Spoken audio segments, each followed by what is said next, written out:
personally on the hook for the actions of the corporation because they're so heinous that they ought to have known that that was illegal and they should have known that was going on.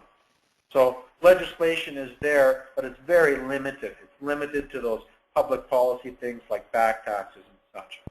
Probably the more common way someone loses the protection of the limited liability aspect of their corporation is usually through something they do themselves.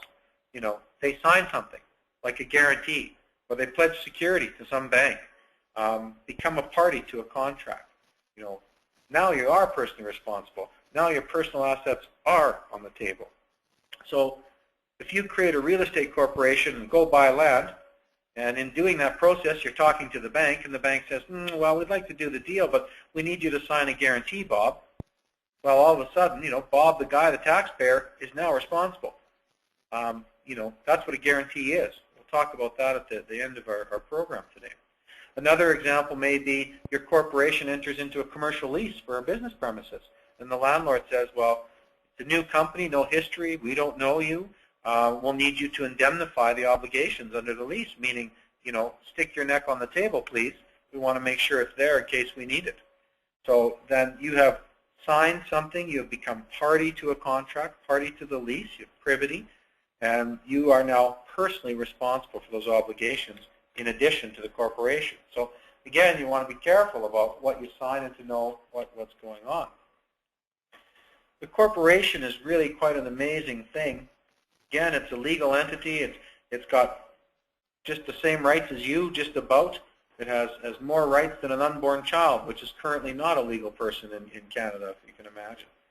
So in corporations, though, we have this legal body, this corpus, this entity, but it's split up into ownership and control. So we see shareholders, the owners, they buy shares for capital, you know, $1 per share, for example, as we mentioned.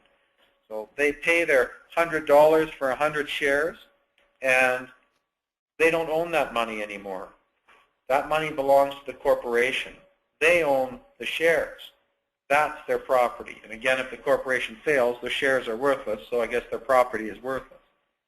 The voting shareholders will elect directors who will run the corporation day to day, and they'll appoint officers. The officers will run and deal with the assets, hire staff, and deal with the day-to-day operations of a corporation.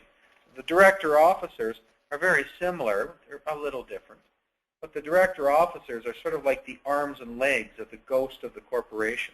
The director officers cause the ghost of the corporation to do things in the physical world, to sign checks, to hire people, to buy something, to sell something, to open a bank account, or what have you.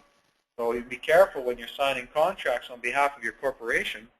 You want it to be properly named, where the contract is between Bob and Tom Thurmeyer, and I sign as Tom Thurmeyer. Well, I'm a party to that contract. I could sue or be sued under that contract.